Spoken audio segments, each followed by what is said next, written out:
So a lot of people have asked, what in the world changed from when Baker Mayfield's 0-5 start to how he ended the game? What in this game changed for Baker Mayfield? What happened? What did he see?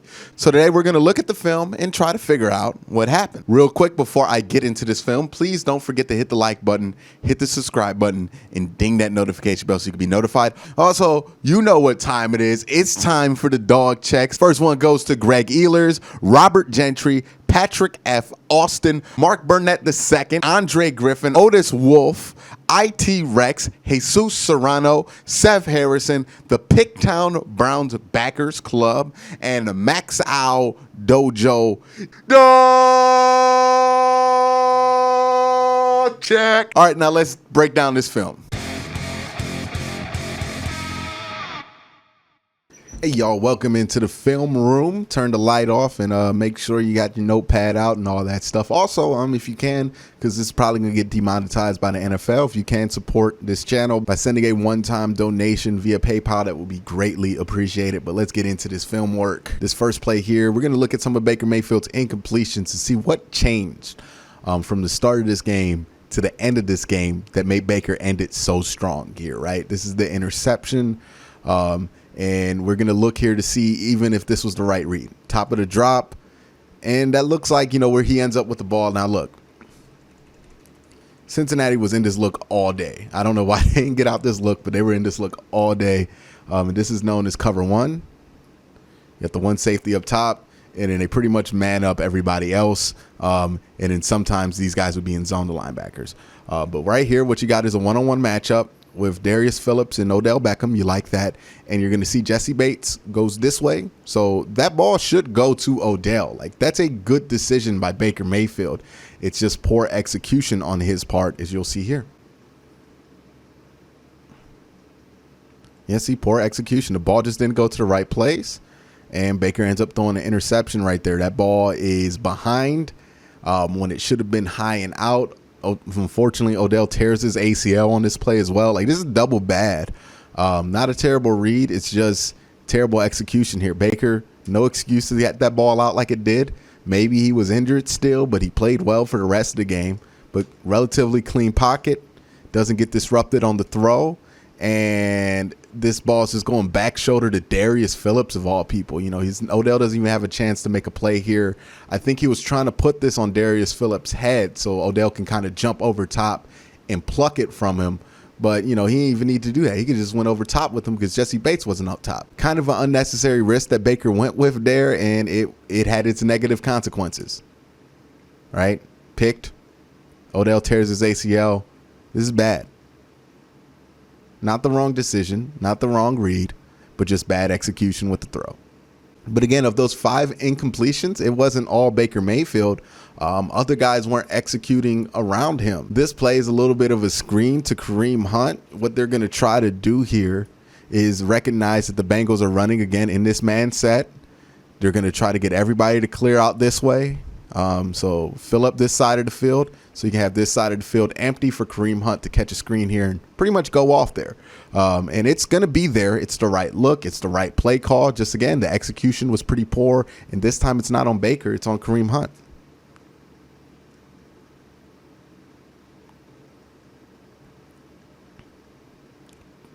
See the play action? It's there. Look, it's all there for Kareem.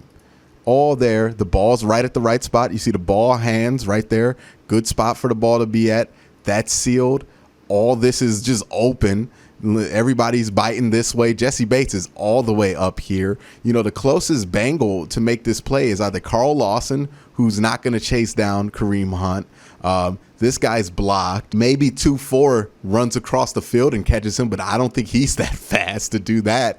And this guy's already chasing Higgins, so he's going the wrong way. There's nobody there to make this play other than Jesse Bates and Carl Lawson, and I don't know if they're going to make that play. That's probably like a 20-yard gain at the beginning of this game. Just dropped because Kareem Hunt didn't catch it. And again, I'm not saying this to put blame on Kareem Hunt for Baker's 0-5 start. I'm just saying this was a little bit of everybody at the beginning of this game, and it's great that everybody recovered at the end of it, because this was just like Pittsburgh in the first quarter. A lot of missed opportunities. That's a huge opportunity right there. You're going to see it from the end zone camera. Ain't going to be anything different that you didn't see. Kareem Hunt, wide open. The ball's right there. Good ball. You know, there's a good block there. Kareem Hunt should be catching that ball, cutting inside or cutting outside. He has both lanes there and getting about 15 yards. Absolutely. No excuse for that. Now, this play isn't about Baker, but it's about something you guys ask me about a lot, which is what's going on with the run game. Why isn't it looking as dominant? And I think that has to do with the lack of depth on the offensive line currently because Wyatt Teller's out. And what I mean by that is in this kind of a 3 tight end set where you're obviously going to run, the Browns would usually have 89 instead of him going this fullback motion into the line. He would usually just be an eligible receiver, offensive lineman, and that would usually be Chris Hubbard. But since Chris Hubbard has to start because Wyatt Teller's unfortunately injured, you're in a position where you got to put a third tight end out there, and sometimes that doesn't have the greatest consequences in the world. You're going to see it on this play where that tight end, you see him get covered up, and he just gets blown up here, and that's going to blow up this play. The play's there. If 89 can hold that block, like Chris Hubbard probably would, that play's there, and by the looks of it, it's either a first down, possibly a touchdown. But since Wyatt Teller's hurt, since you can't have the extra lineman, since that's a tight end instead of a lineman, this stuff happens. And this is the kind of stuff that happened against Pittsburgh. And it happened against it happened against Indy as well. You know, this is the kind of stuff that the Browns haven't had since Wyatt Teller's been hurt because of logistics, quite honestly, right? When your backup guard, your emergency tackle, or the guy you like to put in there in these kind of situations is now starting for you, you just don't have that luxury. And, you know, when you don't have the luxury, stuff like that happens to you. All right, so this is another play where Baker Mayfield made the right read necessarily. He just didn't make the right throw here, right? Because I think you had Jarvis and Richard here. Richard's going to be going downfield. So I think he's just running a streak. And then Jarvis is kind of doing a cut in and then out route here. So for Baker Mayfield, if this is man, this should be open, and you should look for Jarvis Landry, and you should probably get him that ball right here.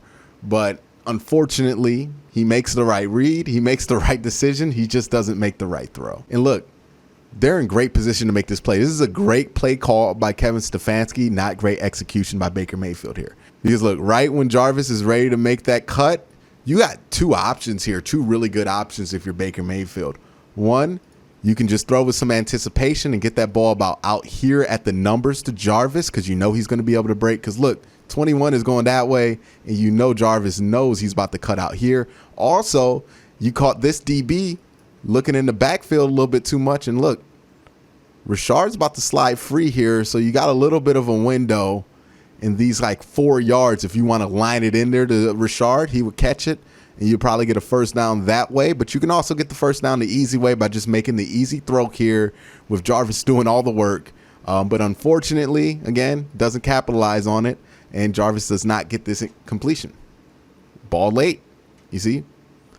Ball just behind Jarvis. Instead of being able to run towards numbers, he has to come back on the ball, and that allows 21 to make the play here. Baker's got to be a little better than that. You see, he got 21 right in the spot he wanted him in. The ball's just bad right here, you know, and there's no excuse for that. Baker's got to throw a much better ball than that, and he knows he missed it. Because Jarvis was wide open, just a few inches towards the numbers, and that is going to be a completion. That's going to be a first down. It's going to be a big play, but, you know, just wasn't there. All right, this one is Myles Garrett appreciation because sometimes people don't be appreciating Myles like they should. But I want you guys to notice something right here. And this is why I complain about the defensive line not producing outside of Myles Garrett, because you're going to have one head, two head, three head.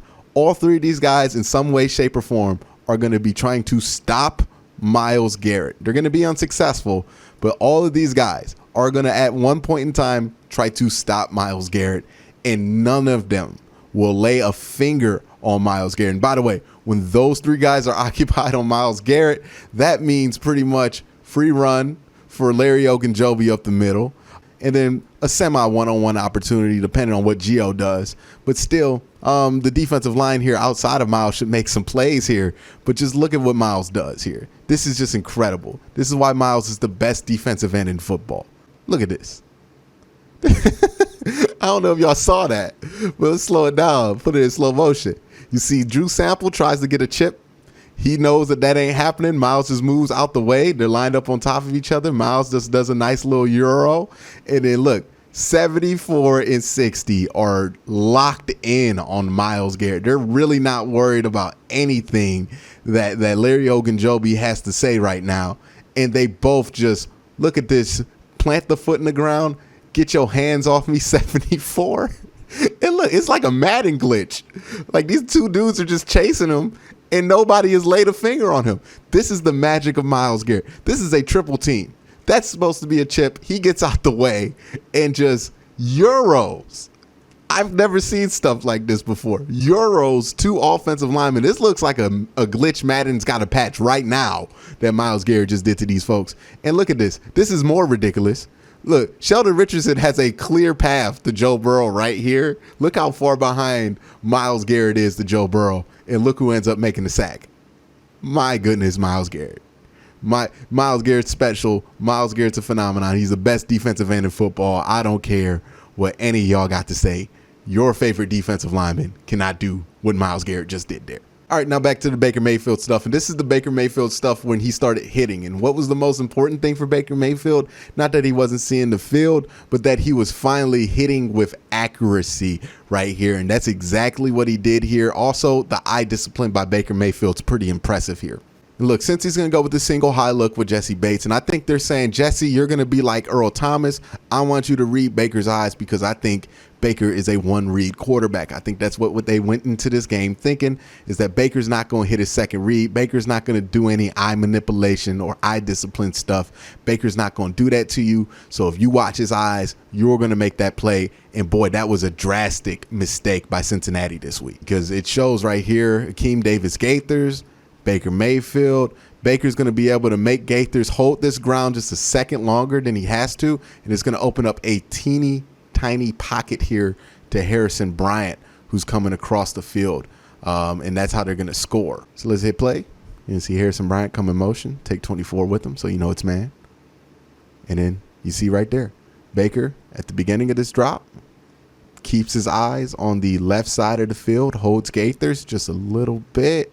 And then right there, Baker's like, all right, I can hit a tiny, tiny pocket. Hopefully my tight end can come back on this ball, but he sees him crashing here. He sees him crashing here. He says, hey, nice little tiny pocket right there on the back shoulder, on your right shoulder, Harrison. I hope you can make the play. And this is just a deadly accurate ball here by Baker Mayfield.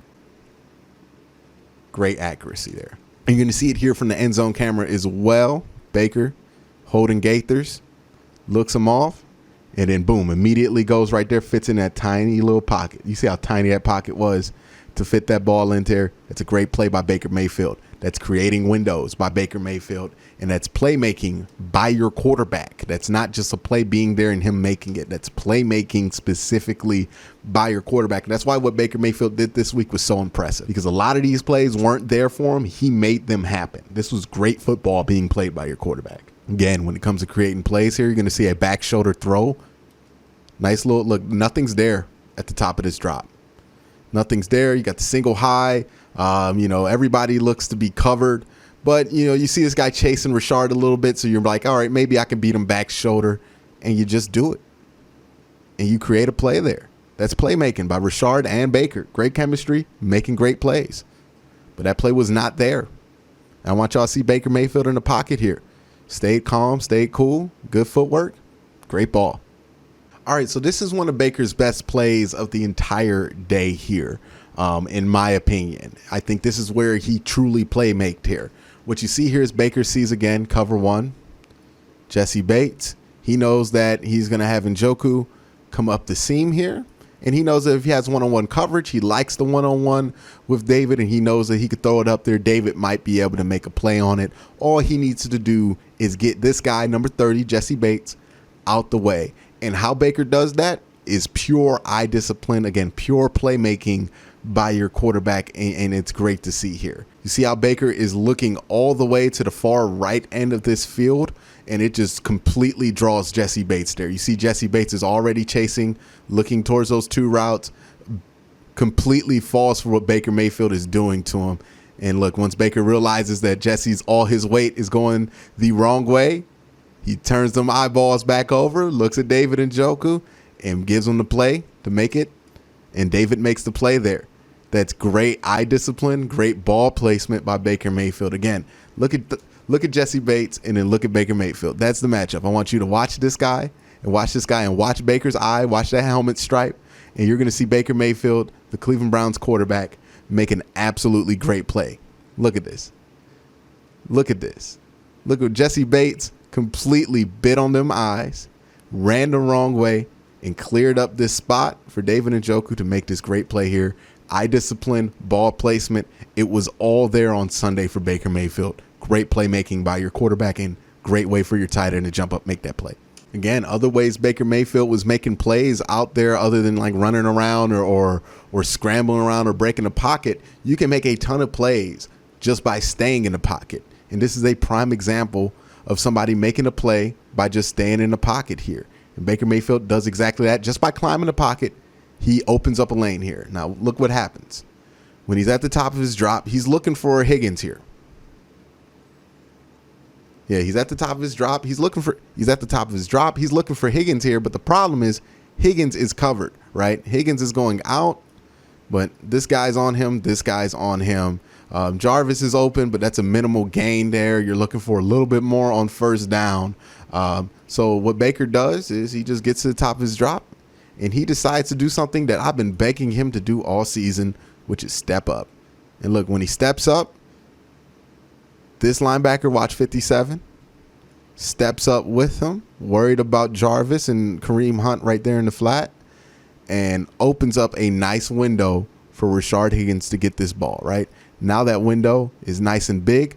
Baker sees it, launches that ball right to him. That's playmaking by your quarterback. That's exactly what you want to see a number 1 overall pick do 3 years down the line. That's playmaking. Again, just watch him in the pocket here. This is what you want to see. And you've been seeing this over the last few weeks of Baker getting more and more comfortable in the pocket. This is you want to see this every week from Baker Mayfield, quite honestly, is this kind of comfort. Look, he even gets hit here at the end of this play, but he's just so comfy. Look at that. Gets to the top, rolls back up, steps, follows through, and even gets knocked down, but the play still gets made to Rashard Higgins. That's what good quarterback play is all about. That's how Tom Brady makes all these wide receivers look great no matter where he is, because he can make plays from the pocket to get them open and force these lanes to be open. Yeah, this is just another play to show you some of the issues the Browns are having with not having the extra eligible lineman there to play that tight end role. Again, look at 89. He's on the line of scrimmage. It's normally where you would call in your eligible tackle to kind of do an extra block, to be an extra blocker here. But unfortunately, he just can't get it done here. Also, it doesn't help that your tight end, your number 1 tight end's hurt, so you're one less in the depth chart. And, you know, these kind of plays that normally would have been made under normal circumstances just aren't being made just because this tight end just simply can't hold his block, right? Gets there, completely lets this guy through. Kareem Hunt never has a chance. That play all collapses on him. It's not simply just Wyatt Teller not being out there or Nick Chubb not being out there. It's small stuff like that that affects the run game. But now we're going to look at the last drive, and this is just this is beautiful right here by Baker Mayfield. Again, sees it, recognizes it. It's been the same all game. Cover 1, gets to the top of his drop, realizes, hey, this guy's biting in for whatever reason. Jesse Bates decides to crash down. He's worried about these 2 routes here. And, you know, Jarvis is open here, so he has right to be worried about that one because Jarvis could break that for a big play. But Baker decides, hey, I'm just going to give Rashard a chance here. And that ends up being a huge play for the Browns. Either decision is a decent decision. I'm not mad at either decision. Baker made the decision to go with Higgins, which got a huge play there and put the Browns in position to win this game. It's a gutsy choice, but hey, if you trust it, you trust it because those are huge plays you need. But Baker put it all into this throw. He put the double butt cheeks into that to get it all the way downfield. He's still hurting. You can tell them ribs is still sore because he don't normally have to put that much into it to get it downfield. But again, good play by Baker. All right, and y'all know what this is. 16 seconds left in the 4th quarter. 31-34 Cincinnati. Baker has to make a play here on the 25-yard line. He sees what he's been seeing all game, which is one deep safety, and it's Jesse Bates.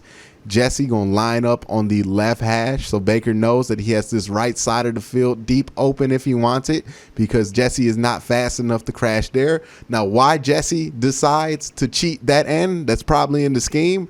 Rashard Higgins, who runs a 4.7, not the type of person you should be worried about getting safety help, but to his defense, he did just beat him over top in that last play there. So Jesse worried about that, goes over that way, and that turns out to be a fatal mistake, because Baker and Donovan Peoples-Jones match up for something beautiful here. Launches that ball up, beautiful, back shoulder, touchdown, and the Browns win the game because Baker Mayfield was making plays at the quarterback position. That's what happened. Baker got more comfortable. Baker started getting in rhythm. Baker started using that eye discipline, and Baker started making plays on Cincinnati, quite frankly. Like, he kind of toyed with Jesse Bates for most of this game. And Jesse Bates is a good safety, but Baker took advantage of him this entire game.